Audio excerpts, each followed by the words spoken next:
بسم اللہ الرحمن الرحیم۔ اللہ کے نام سے شروع جو بڑا مہربان نہایت رحم کرنے والا ہے۔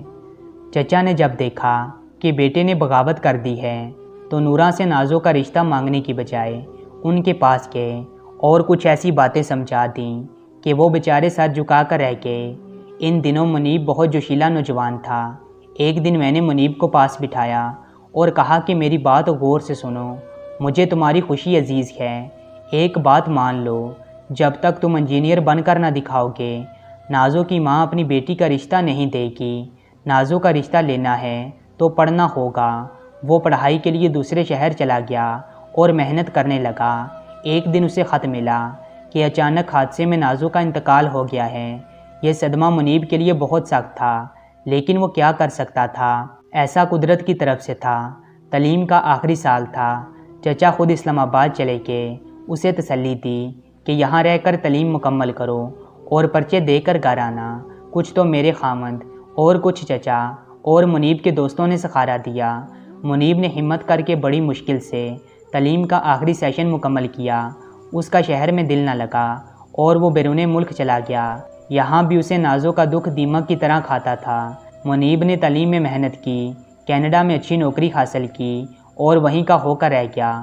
کچھ عرصے کی تنہائی کے بعد وہیں ایک لڑکی ملی۔ دل کے گاؤں پر مرہم رکھتے ہوئے اس لڑکی سے شادی کر لی۔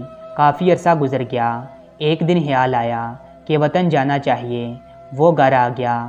اسے دیکھ کر سب خوش ہو گئے۔ واپس جانے کے دن قریب آئے۔ ایک دن شاپنگ کی غرض سے صدر جانا پڑا۔ وہیں اسے نازو دکھائی دی۔ وہ ششتر رہ گیا۔ منیب کو آنکھوں پر یقین نہ آیا، جیسے کوئی بیتا لمحہ خواب بن کر آ گیا ہو۔ وہ سوکھ کر کانٹا ہو چکی تھی۔ پہلی نظر میں کوئی بھی پہچان نہیں سکتا تھا، مگر منیب نے پہچان لیا۔ یہ کیسے نازو ہو سکتی ہے، وہ تو مر چکی تھی۔ اس نے آگے بڑھ کر سوال کیا، کیا تم نازو ہو؟ تم تو مر چکی تھی۔ میرے والدین اور تمہاری ماں نے یہی بتایا تھا۔ انہوں نے جھوٹ کہا تھا مجھے اور تمہیں جدا کرنے کے لیے۔ تمہارے والدین نہیں چاہتے تھے کہ وہ مجھے بہو بنائیں۔ والدہ ان کے احسانوں کے بوجھ تلے جھکی ہوئی تھیں۔ انہوں نے ہاتھ جوڑ کر ماں سے منت سماجت کی تھی کہ وہ ایسا ہی کہیں جیسا تمہارے والدین چاہتے ہیں۔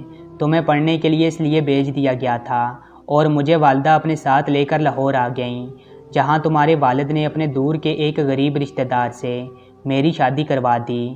میں وہاں جیتے جی مر گئی اور تمہیں کہا گیا کہ میں مر چکی ہوں۔ ہاں میں مر چکی ہوں۔ میں کب زندہ رہی ہوں؟ میں تمہیں زندہ لگ رہی ہوں۔ نازو کی بات سن کر منیب کو بہت دکھ ہوا۔ گھر آ کر کسی سے کلام نہیں کیا اور واپس کینیڈا لوٹ گیا، کیونکہ اس کے اپنوں نے جن پر وہ اعتبار کرتا تھا اس کے اعتبار کا شیشہ چکنا چور کر دیا تھا۔ جس دن بازار میں نازو ملی تھی وہ واقعی زندہ نہیں مردہ نظر آ رہی تھی۔ اس سے ملنے کے بعد منیب کے دل میں اپنوں کی محبت نے دم توڑ دیا تھا۔